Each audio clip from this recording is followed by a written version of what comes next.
All right, we're going to learn how to get students to be able to read an analog clock. There's an analog clock there. And how to get them to, it's going to take several years. This device is very complex, and some of us adults kind of forget how complex it is. And a lot of students, and research shows a lot of students, even 4th and 5th grade, cannot read the analog clock correctly. We're going to do it in a very contextualized manner. In other words, we're going to make the clock meaningful for the students in their everyday lives right from the start, beginning in preschool and kindergarten, letting them find value and use for the clock, the analog clock in their daily lives. Now, some of the complexities about this clock is that really you have two scales for it. You have the hours, which go from 1 to 12, and the numbers as they're shown. And then you have the minutes, which actually you have to convert those 1 to 12 into units of 5. So that's one of the complications of this clock, is that you have actually two scales on the same device. The sticks are called hands, and we have, and the shorter hand is the hour hand, and the long hand is the minute hand. The hour hand can be closer to another number, like in this case right now it's closer to 12, yet we're in the 11 o'clock hour, so that can be very confusing. However, the minute hand usually is pretty precise. You know, we aren't too upset if we're off by a minute, if we're in a certain region in between two exact minutes. So that can be very confusing, as like right now a student looking at this clock might say it's 12 something. Okay, when in fact we're in the 11 o'clock hour region. So for the hour hand, we're really looking for a region. The hands move at different speeds, of course, and students typically are drawn to looking at the longer hand first. I mean, it's a larger hand, so if I'm going to read this clock, I'm looking at something that's approaching 9 first, and then I'll look at the small hand. Of course, the second hand there isn't helping things as well. If I'm trying to read hours and minutes, it's also distracting too. Another difference is that the minutes begin at 0, but the hours begin at 12. So we start a new day, we begin at 12, but we start a new hour, we begin at 0. 60 minutes means you move to another hour. And that doesn't agree with our base 10 system, in which we have groups of 10. Every group of 10 gets us to the next place value, and every 100 gets us to the next place value. Here it's 60, and that can be kind of confusing as well, as we emphasize groups of 10s and hundreds in our base 10 system. The terms for the clock also can be very confusing, such as halves and quarters. Now you think about now students in kindergarten and preschool and first grade, and a quarter is 25 cents, but a quarter on a clock is 15 minutes. So you have a lot of things, a lot of information for this clock that's very, very confusing, and to try and teach the analog clock as it's shown here is very difficult. So what we want to do is we want to simplify this clock. We want to we want to take this in steps over several grade bands to try and get the students to develop the ability to read the clock that we're looking at right now. This clock is just simply too complex for a preschooler, kindergartner, and first grader to read accurately. So what we're going to do is we're going to use a clock like clock number 1 here. Very colorful. We'd use this in a preschool or kindergarten, but the colors really are not so much to make them child-friendly, but rather to emphasize the idea of the regions. And if you look right now, the hour hand is pointed, it's in the orange region. It's closer to the 12, but it's in the orange region, and the orange number is 11. So this would be the clock I would begin with. I would take, of course, off the minute hand and the second hand, and for the hour hand I'm leaving on there, I'm actually putting a little hand on there. So, and that hand is, of course, that's what we call it, that's the term for it, so why not just use a hand?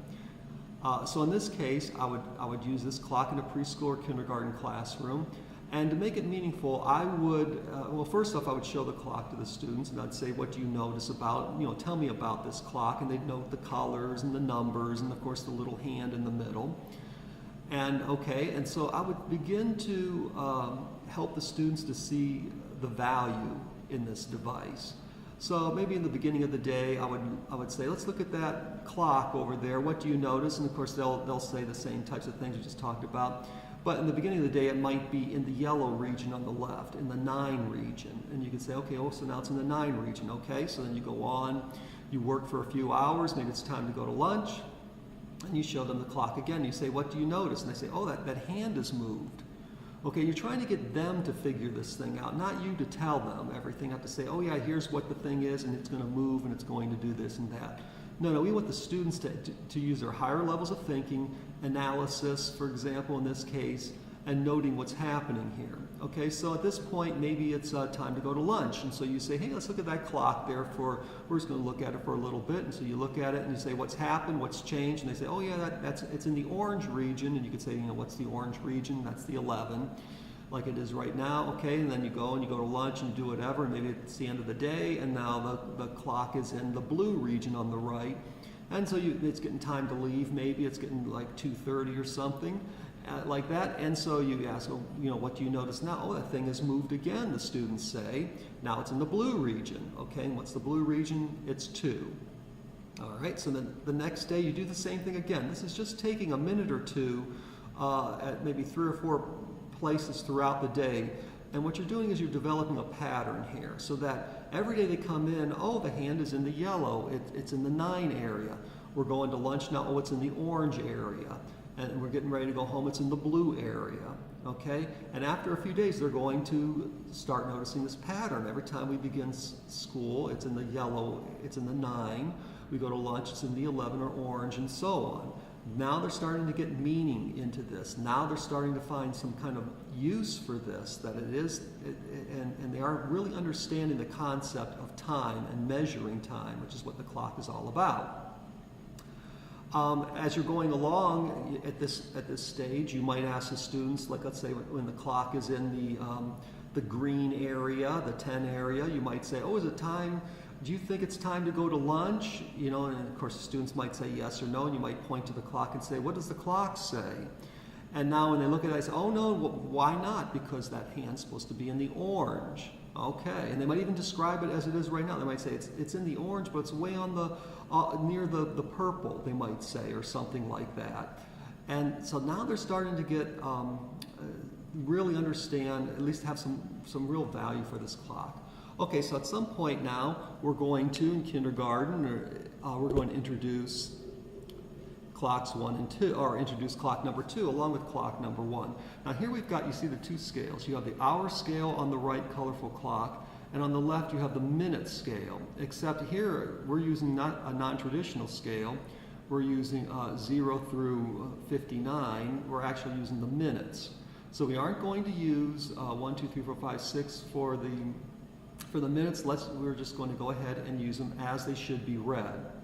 We're going to try and find some value and meaning for clock number 2 in conjunction with clock number 1. And basically we're going to go through the same thing. We're going to stop or take a look at the clocks, at both these clocks now, and see what the students notice, like when at the same times during each day, and maybe when we start, lunch, and when we leave.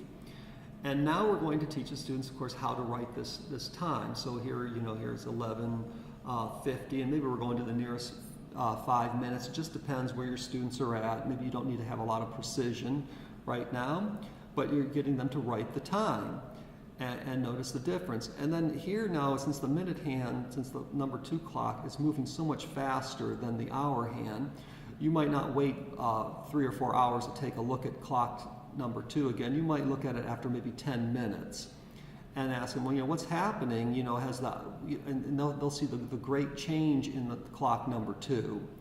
And then you can start defining this as being the minutes, and of course the colorful one as being the hours.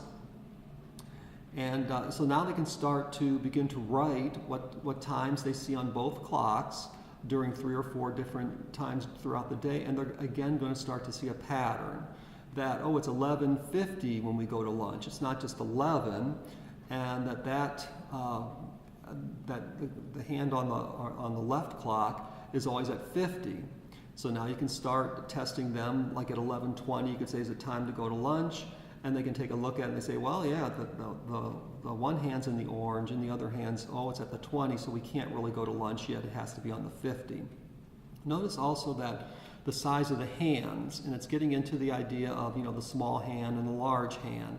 And so they're right there for the students to see and really understand in a very concrete manner.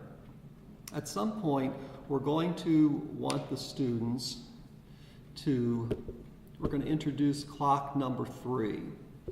And with clock number 3, what we're trying to get the students to do is to transition. The goal is to get rid of clock number 2 and just use 1 and 3. And of course 3, instead of having all the minutes listed 5, 10, 15, it has the standard scale, 1, 2, 3, and so on. But we aren't just going to drop off number 2. Rather, the students know how to use clock 1 and 2 very well. And so for clock number 3, we're going to introduce it, and we're going to say, okay, what time is it? And they'll say, you know, it's 11:50. They're going to use clocks 1 and 2. And then we'll say, could I have used clock number 3 to help me with the second number, the minutes? And, you know, compare this clock number 3 to clock number 2. How are they the same? How are they different? Okay? That's part of the transition phase, letting the students tell you how they're the same and how they're different. And then you challenging them, how could I use clock number 3 to get the same information I have with clock number 2? They might be at a loss at first, and so you might talk about skip counting and maybe even using clock number 3 to skip count by 5s. And maybe you've been using clock number 3 to skip count by 5s for a while now. So you want to start to have the students use clocks number 1 and 2 to find the time, and then challenge them to see if they could have used clock number 3 with clock number 1. And then begin testing them by letting them use clock number 1 and 3 first, and then checking what they think the time is with clocks 1 and 2. So you aren't getting rid of clock number 2 right off the bat. So they're using clock number 1 and 3. They're checking it with clock number 1 and number 2, which they know how to use very well. And eventually, when they no longer need clock number 2, you can remove clock number 2 and just use clocks 1 and 3. Okay, now at some point, you can go ahead and introduce clock number 4. And you can see, and again, it's going to be the same type of transition. You're going to have the students read clock number 1 and 3, get the time, and then take a look at clock number 4 and see, well, how could I use that? Use clock number 4. And the time you can see is inaccurate right now. I think the battery must have stopped. But how can I use clock number 4 in place of 1 and 3 at the same time? Okay, how are they the same? How are they different? And again, you have little hands, you have big hands, and you have a similar scale, except you don't have any colors on number 4. So for maybe a few days, you use clocks 1 and 3, and you let them compare it to clock number 4. So they're able to read the time with 1 and 3, see if they could figure out how they might use number 4. And then at some point, you want to give them just clock number 4 and only clock number 4. Let them try and find the time, and then check it with what they do know, clocks 1 and 3. And so that would be the thing of trying to transition away from 1 and 3 and just onto number 4. Okay, when they get good enough at that, then you can get rid of 1 and 3. Okay, and then the last step, you can see, isn't that great? Okay, it's actually between 4 and the regular analog clock. And that's not going to be too difficult. Really what you're doing is just removing the hands. And I still probably wouldn't have a second hand on my classroom clock. But basically you're just going to remove the paper hands on clock number 4, and that's really what the clock on the right is without the second hand. And again, let them analyze it, let them see how are they the same, how are they different, and how am I going to figure out which is the hour hand and which is the minute hand without those hands actually on there. Okay, so that's a very developmental way for the students to learn how to read the analog clock. By the end of this process, you would be in 2nd grade. It might go into 3rd grade, depending on your students. But that gives them, and also gives, again, a context for using the clock. Why we're using it, how we're using it, and it allows the students to maybe want to use it on their own if they have an analog clock at home, or they just want to look at the clock on their own in first or second grade to kind of see, you know, if I'm hungry, is it time to go to lunch or not?